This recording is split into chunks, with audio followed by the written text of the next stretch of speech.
Finalmente chegamos ao fim da segunda temporada de The Last of Us. Uma temporada que foi recheada ali de vingança, questões envolvendo a própria humanidade, até onde você está disposto a ir pra poder se vingar de alguém. E nesse último episódio que a gente teve, existiu um foco muito grande na humanidade da Ellie. Apesar de não ter sido o meu episódio favorito aí da temporada, com certeza tem umas coisas muito interessantes que aconteceram nele, que a gente vai falar aqui no vídeo de hoje. You think you're good and I'm bad?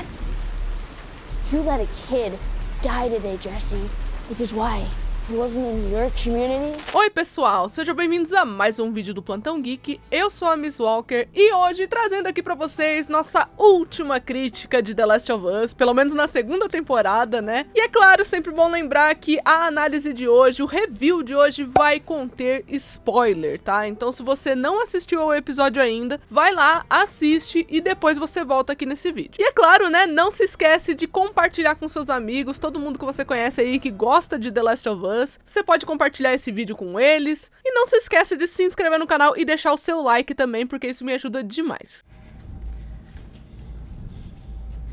Where's Abby? You gotta be kidding me. Okay, easy. Bom, galera, como eu havia comentado aqui no início do vídeo, esse episódio focou muito na questão da humanidade da Ellie. Ou melhor dizendo, ele focou justamente em você começar a desumanizar a Ellie. Por quê? Porque o que aconteceu no episódio anterior, né? Ela matou a primeira pessoa ali do grupo da Abby, completando assim parte da sua vingança, né? Você tem ali uma galera que a Ellie quer matar, e a Nora foi a primeira a bater as botas. Só que assim, não foi uma morte simples a da Nora, né? Vamos nos lembrar aqui que a Ellie, ela foi batendo na Nora até a mulher eventualmente falar algumas pistas de alguma coisa ali referente ao paradeiro da Abby. E é muito bacana como tá a atuação da Bella Ramsey nessa temporada, né? Especialmente nesse episódio, que fica muito evidente a raiva da Ellie, né? A fúria que ela tá sentindo, esse conflito muito grande da personagem em querer se vingar, mas ao mesmo tempo ela sabe que isso vai custar alguma coisa. Seja pelo aviso do Tommy, né, que ele já deu ali pra ela, se eu não me engano, no episódio 3 ou 4, falando que se ela seguisse ali no caminho da vingança, ela iria acabar como Joel, ou seja, uma pessoa que carrega muitos traumas, né, que tem uma raiva dentro de si, que não conseguiu lidar direito, e isso acaba afetando o relacionamento dela com os outros. Qual é o preço da sua vingança? Esse é o grande questionamento de The Last of Us. Isso vale tanto pra Ellie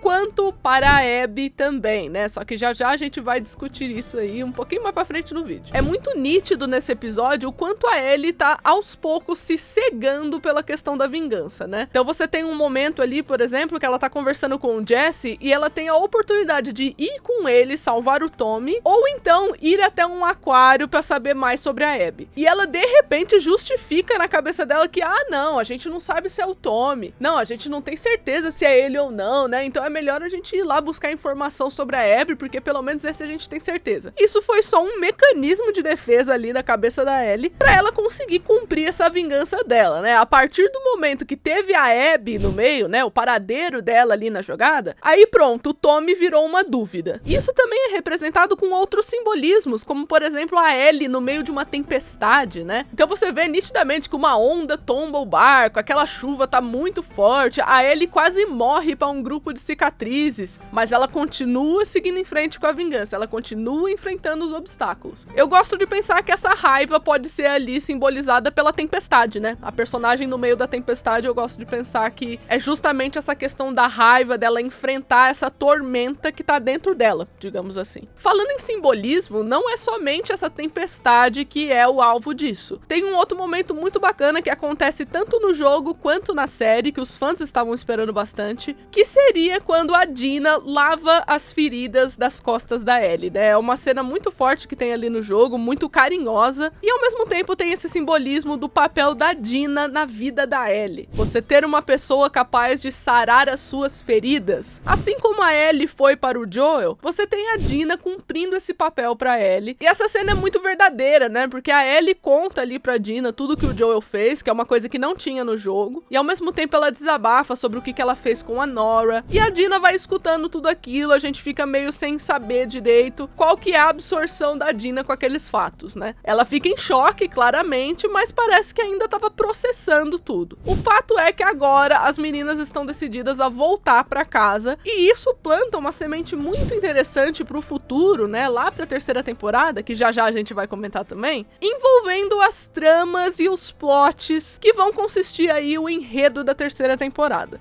Uma dessas sementinhas que aparece, né, é justamente uma pergunta que fazem pra Ellie sobre se ela vai ficar bem em não se vingar da Abby, né, porque ela foi lá, matou um resto de uma galera, né, então tirou 3 pessoas do grupo da Abby, mas a Abby mesmo tá viva. Tudo bem por você, Ellie? Vai conseguir viver com isso? Ela diz que sim. Vai ter que conviver com isso. Aí a gente vai ver as consequências dessa atitude, né? O que isso pode dar na terceira temporada. É claro que pra mim uma das cenas mais delicadas que aconteceu nessa segunda temporada de The Last of Us, que tem um paralelo muito forte, envolve a morte da personagem Mel, que é justamente alguém ali do grupo da Abby, que a Ellie acaba matando ali, né? A morte dessa personagem, assim como do personagem Owen, foi diferente ali do jogo. Na série a Ellie meio que deu um double kill, né? Matou 2 com uma bala só, mas pra mim a cereja do bolo é justamente como essa cena se desenrola envolvendo a Ellie e a Mel. Isso porque a Ellie percebe que a Mel está grávida. E aí começa uma cena desesperadora da Mel pedindo pra Ellie tirar o bebê dela. E gente, eu fiquei chocada com essa cena porque a Ellie simplesmente não sabe o que fazer.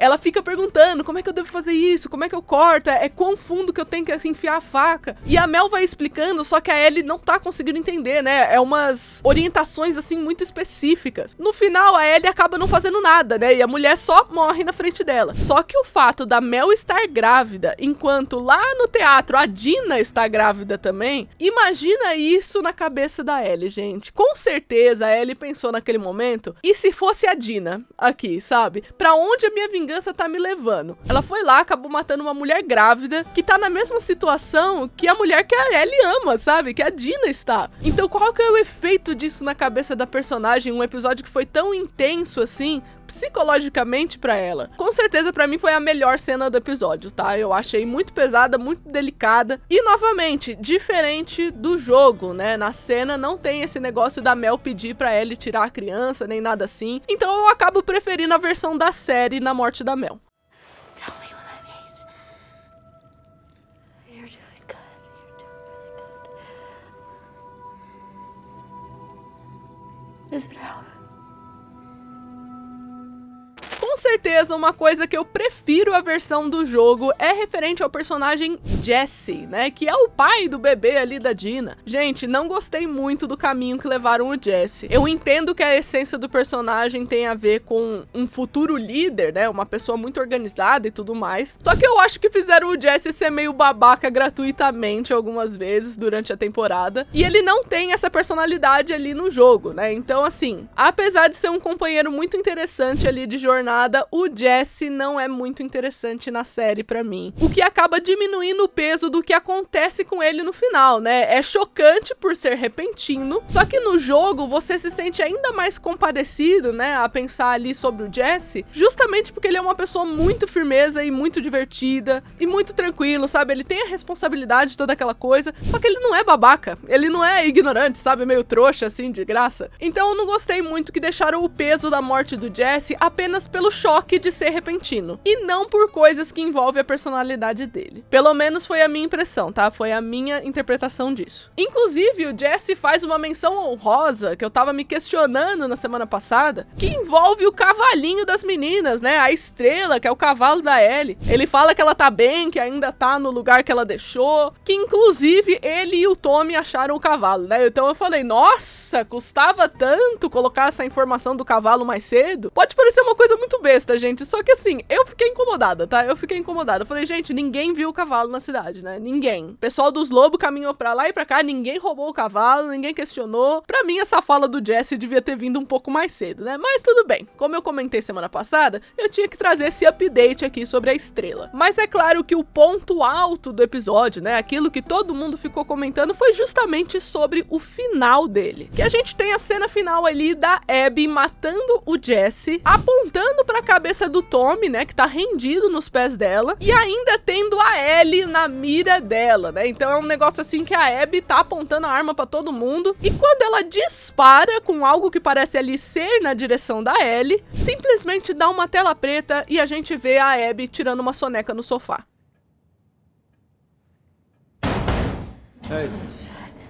Gente, eu queria falar que essa sequência, pra quem não jogou o jogo, deve ter sido muito boa, tá? Porque a gente que sabe das coisas, a gente que sabe que vai vir aí um ponto de vista da Abby muito grande, muito participativo na história, pode não ter se ligado muito no que The Last of Us tentou fazer. Mas pra quem não jogou, simplesmente, quando essa cena aconteceu, gente, eu imagino que a pessoa deve ter achado que tudo aquilo era um sonho. Que aquela cena da morte do Jesse, assim, sabe? O final do episódio era um sonho. Justamente porque a cena seguinte é tipo a Abby acordando no sofá, sabe? De uma sonequinha. E aí a pessoa fica naquele questionamento, né? Ela tá lá assistindo o episódio rodando e ela, ué, o que houve, né? O que aconteceu? Foi sonho? Foi brisa? Sei lá, um desejo da Abby? O que foi isso? Pra de repente o último take da série ser Seattle, dia 1. Dando a entender que agora a gente vai começar finalmente a ver as coisas do ponto de vista da Abby.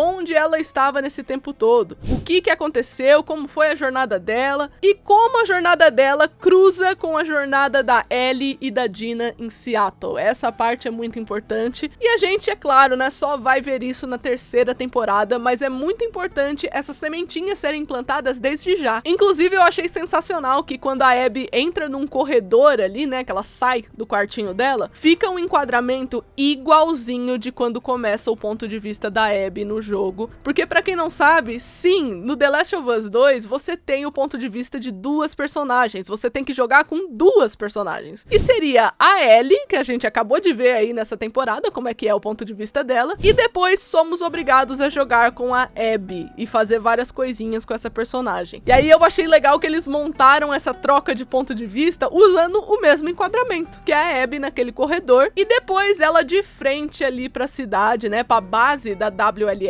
naquele enquadramento incrível que mostra todo o potencial dessa base, né? Como ela é rica, como ela tem muitas coisas. E isso serve também de expansão do universo, né? Agora finalmente a gente viu por dentro da base da WLF e a gente vai saber de muitas coisas mais sobre esse grupo, porque agora a gente vai pro ponto de vista da Abby, que também tem os seus desafios, tem também ali muitas coisas interessantes sobre essa personagem que eu quero muito que as pessoas vejam na terceira temporada. Eu sou uma pessoa que eu joguei The Last of Us, então assim, eu sei o que eles vão querer contar, né? Ou pelo menos aquilo que o jogo conta e que pode ou não ser adaptado ali na série. As possibilidades são infinitas aí. Eu só sei que eles montaram nítidos paralelos entre a Abby e a Ellie, e isso vai ser mostrado ali na terceira temporada também.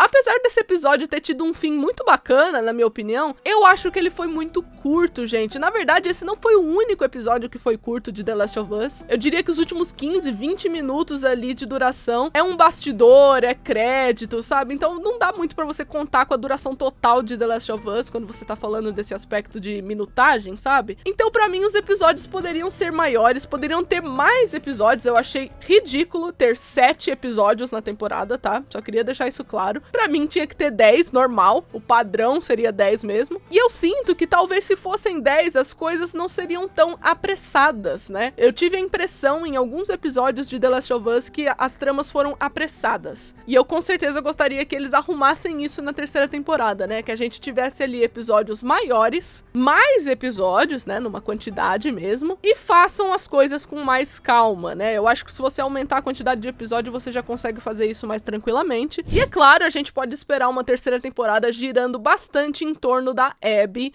já que a gente vai ter que ver o ponto de vista dela. Só que eu acho que não vai ser o ponto de vista exclusivo da Abby, tá? Porque eu não acredito que as pessoas assistiriam algo assim. Justamente pelo papel da Abby na história, né? Ela foi a personagem que matou o Joel. No jogo, quando começa ali o ponto de vista da Abby, você pode até parar de jogar o quanto você quiser. Só que eventualmente você vai se lembrar, pô, eu já comprei o jogo, né? Agora eu quero ver pra onde é que isso vai. Em série, eles não podem dar esse luxo de perder audiência semanalmente. Então, eu acredito que eles vão vão dividir um pouco esse ponto de vista da Abby, tá? Eles vão adaptar, colocar umas coisinhas que não tem, colocar mais da participação da Ellie em outros momentos, talvez momentos novos, eu não sei, mas eu não acredito que a temporada inteira vai ser focada no ponto de vista da Abby, não. De qualquer forma, apesar de eu ter gostado da segunda temporada, a primeira continua sendo melhor pra mim, só que de forma alguma eu estou pintando a segunda temporada com esse horror todo que tem uma parcela de fã que tá pintando. E é claro, né, gente, sempre bom lembrar que é a minha opinião, tá? É a minha análise, você pode discordar o quanto você quiser, não tem problema. Inclusive, convido você a comentar o seu ponto de vista aí embaixo, tá? Sempre sendo respeitoso, é claro, né? Não vai ser ignorante, que aí eu vou ser ignorante de volta. Aí eu vou excluir o seu comentário, né? Pra quê, né? Ficar xingando os outros no comentário, não precisa disso. Então bora lá, vamos debater a série aí nos comentários. Eu quero saber qual que foi o seu episódio favorito da temporada e qual é o episódio que você menos gostou. E eu também convido você a se inscrever no canal e deixar o seu like, porque isso me ajuda demais. Queria agradecer a presença de vocês toda semana aqui vendo o vídeo de The Last of Us. Foi muito bacana fazer essa cobertura, vocês receberam muito bem os vídeos de The Last of Us. Eu tava um pouco receosa sobre como vocês iriam receber, porque eu queria muito falar dessa série, só que eu sei que o meu público gosta muito mais quando eu falo de Stranger Things. Então é difícil eu inserir uma outra temática aqui, tem que ser com jeitinho, toda aquela coisa. Então eu fico muito feliz pra você que clicou aqui toda semana pra ver um vídeo de The Last of Us, tá? Muito obrigada. Não esquece de compartilhar esse vídeo pra todo mundo que você conhece que gosta de The Last of Us. E eu vejo vocês no próximo vídeo. Tchau!